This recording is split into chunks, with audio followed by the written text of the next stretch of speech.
Hello everyone, I am Divya Verma, teacher of Social Science, Class 7, Mount Literacy School, Jhansi. Students, in the previous session, we had talked about lesson number 6 of history, that is, towns, traders, and craftsperson.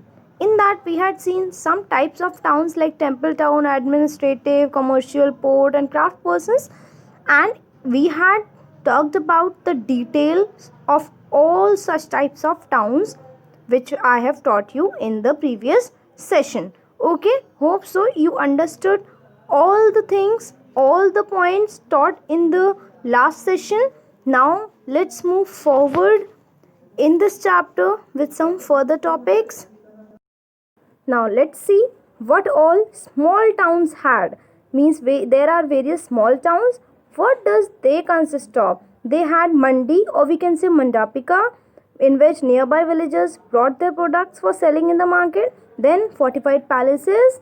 Then we had traders, from when some lived in town and some traveled from town to town. Then we have street markets like Hart, which were lined with shops and streets for artisans, potters, etc. Okay, so these were the things which we can see in some small towns. And I have also told you about the craft persons like bidas, panchalas, salyas, and kaikolas. These were such craft persons which makes different types of things.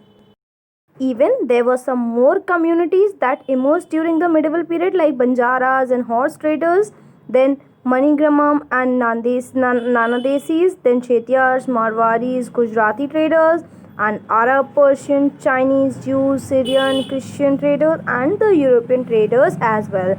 They used to export different things like pepper, dried ginger, and cotton cloth from India.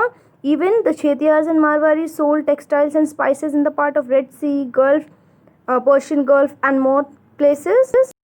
They brought gold, ivory, spices, tin, Chinese, blue pottery in exchange. Even the Nandesis who formed guilds, guilds I have told you in some previous chapter also, which traded extensively the Southeast Asia and China as well, and some formed associations with headmen on the behalf with warrior or bought horses. So these were such trading communities which emerged.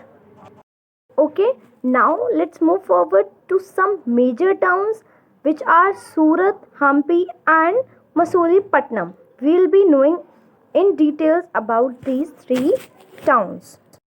So, the first town we'll be discussing about is Hampi. So, Hampi, that is in Karnataka, was the nucleus of the Vijayanagar Empire, and here the temple became the hub of cultural activities, and the Devdasis, that is temple dancers, that was the pratha which was famous in such temples. Now, then the city Hampi was fortified by wedging the bricks or stones together or interlocking. Means forts were made by the process of interlocking of bricks and stones, and the forts had arcs, domes, pillared halls with sculptures and all. Understood? Then during 15th to 16th century, Hampi was a hub of commercial and cultural activities, and the main trading community that existed in Hampi were Moors, that were the Muslim merchants, Chetis, and agents of European traders such as Portuguese. Okay, these were such trading communities which were participants of the market of Hampi. And the culture, I have already told you, that is the temple who were the center point of all cultural activities.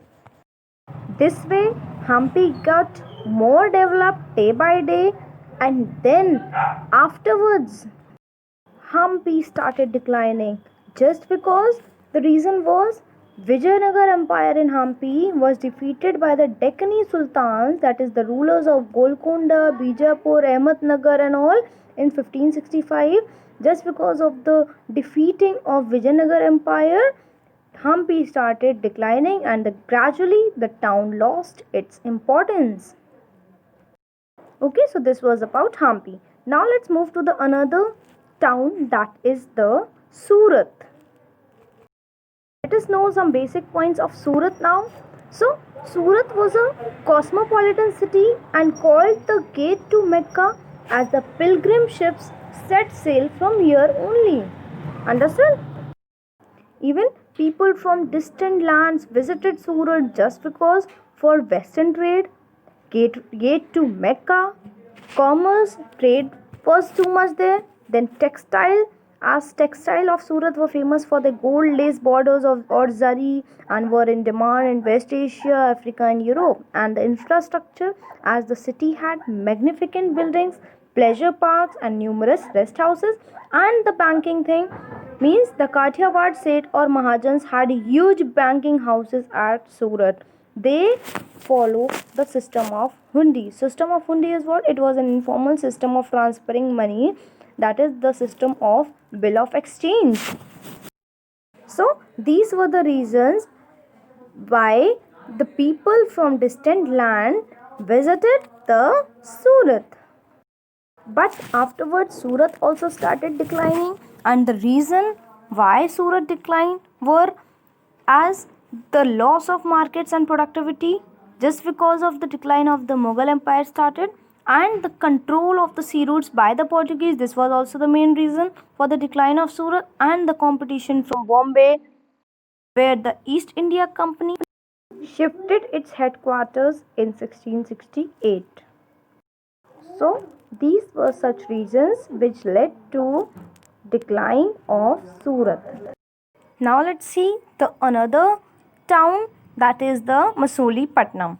Here Masulipatam lay on the bank of the Krishna river, and in the 17th century both the Dutch and the English East India companies tried to control Masulipatam, as the Dutch also established a fort at Masulipatam. But here, however, the Qutub Shahi rulers of Golconda, as they imposed royal monopoly on the sale of textiles, spices and other items, so the East India Company did not get complete control over trade. Understood?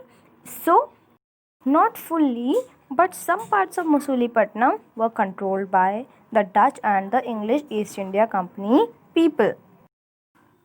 As in 1686 to 1687, Mughal Emperor Aurangzeb annexed Golconda, and this caused the European companies to look for the alternatives, as it was a part of the new policy of the English East India Company that it was not enough if a port has connections with the production centers of the hinterland, and the new company trade centers, it was felt, should combine political, administrative and commercial roles as well. And as the company traders moved to Bombay, Calcutta, just because in the 18th century Masulipatam lost its control and prosperity, and the company traders moved to Bombay, Calcutta and Madras. This way, Masulipatam lost both its merchants and prosperity and declined in the course of 18th century, and being today nothing more than a dilapidated little town. So these were some major towns which developed and afterwards declined. Now let's move forward to some new towns and traders. Now, in the 16th and 17th centuries, European countries were searching for spices and textile which had become popular both in Europe and West Asia. And then the English, Dutch, and the French formed East India companies in order to expand their commercial activities in the East. And initially, great Indian traders like Mullah Abdul Jafar and Virji Vora, who owned a large number of ships, competed with them. However, the European companies used their naval power to gain control of the sea routes and forced Indian traders to work as their agents. And ultimately, the English emerged as the most successful commercial and political power in the subcontinent. As the demand for goods like textiles and the crafts of spinning, weaving, bleaching, dyeing, etc. expanded greatly, and this way they kept a strict control on the craft persons and the Indian traders. However, the English companies controlled these craftspersons through the system of advance payments, and this meant that craftspersons and weavers did not have the liberty of selling their own cloth or weaving their own patterns. They had to weave cloth which was already promised to European agents. Means they had to reproduce the designs supplied to them by the company agents only. Then, in the 18th century, Bombay, Calcutta, and Madras started rising, which are nodal cities today. As the craft and commerce underwent major changes, as merchants and artisans were moved into the black towns. Now, what are these black towns and the white towns? This the Indian East India Company demarcated the regions as black towns and the white towns. Means the local artisans and merchants were moved to the black towns, that is the area set up by the whites for the blacks or locals. And while the British occupied the superior residencies of Fort St. George in Madras or Fort St. William in Calcutta, मतलब उन्होंने कुछ superior residencies को अपने लिए रख लिया था. Means they used to live in white towns and local people were used to live in black towns. This way the Bombay, Calcutta, and Madras became the main centers of administrative and commerce activities, and they came to be called as the presidency cities. So, this was about some new towns and traders emerged in medieval India. Hope so you understood the chapter well. These were all the points discussed in this chapter, towns, traders, and craftsperson. Now you can read the chapter properly from LR as well as NCERT. Go through the chapter and also try to complete the exercises. Okay? Hope so you understood the chapter well. So, thank you.